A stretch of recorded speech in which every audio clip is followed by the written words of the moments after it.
Welcome to 5 Minutes with the Fam, where we talk sports, entertainment, and the culture and the people shaping it all. And today I am joined by Locked On Women's Basketball host and WNBA analyst, Sophia Jones. And Sophia, it was an absolute movie Monday night. I know we were all anticipating how things were going to go for the 30th season of the WNBA, how it's going to go for the draft for that. But before we talk draft, let's talk about the actual season. How excited are you that we're going into the 30th for the W?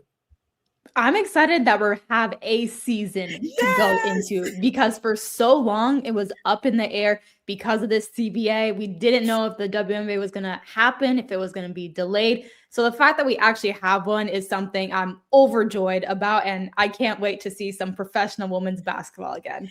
Yeah, same here. And you're right. Like it was teeter-tottering for a minute there. So yeah, once that CBA got signed, it was like we all kind of did a collective sigh of relief. And it's like, okay, we got a season. So, and then of course it was like helter skelter because you get the season. And then you and I, of course, doing the March Madness bracket breakdown coverage. So it was like a whirlwind getting through the NCAA tournament. And then before you know it, we're right here at the free agency and then the draft. So let's talk draft first, because that's the most recent and most intriguing. Which pick from the draft did you think was the best fit for that team?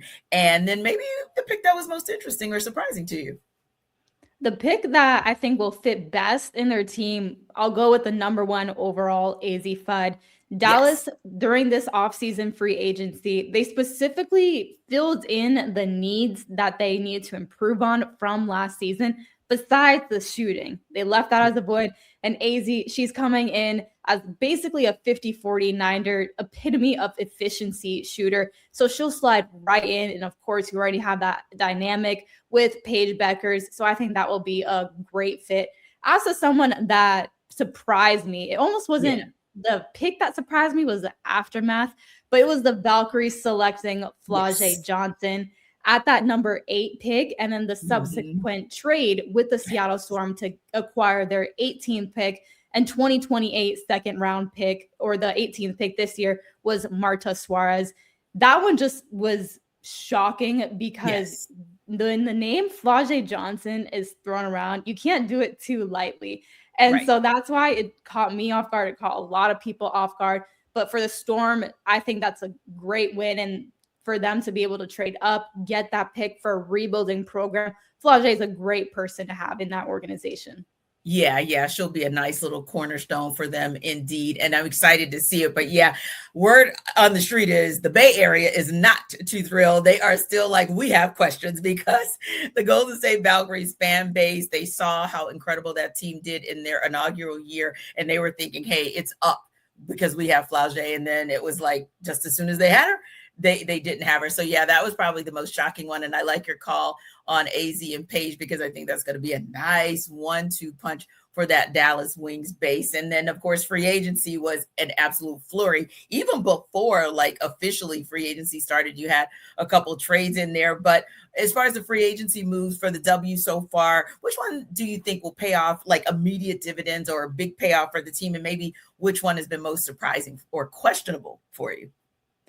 I'll go back to the Wings for the one that will pay off the most immediately. When I talked about the needs that they needed to fill, it was interior presence and defense. So they're bringing in players like Alana Smith, who's a co-defensive player of the year last season, along with Asia Wilson and Jess Shepard. She's killing it in EuroLeague this season. Last year, she's that same player that had a triple-double at the beginning of the third quarter. So you're bringing in a lot of front court size. And then again, I mentioned, especially with Alana Smith's defense, both those players played in the top-rated Lynx defense last year. So they're bringing all that energy. I think that will definitely have an immediate impact.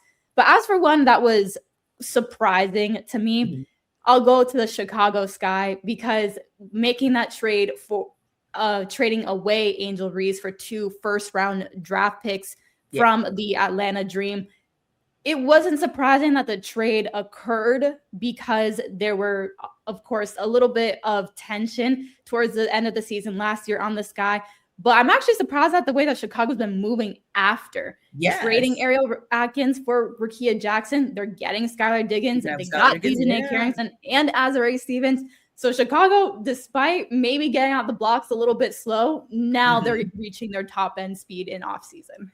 Yeah, that's going to be interesting because it's not just about how those players, what they bring to the table, but on the same token, I think it'll be interesting to see how that chemistry is and whether or not dealing with those different personalities, how a very young still coach in Tyler Marsh can manage through all that. Real quick, because I know you only got a couple of weeks before you get ramped up with the WNBA. Sophia, what do you do to just get your downtime as far as relaxing and resetting between something as big as their March Madness coverage and the start of the WNBA season?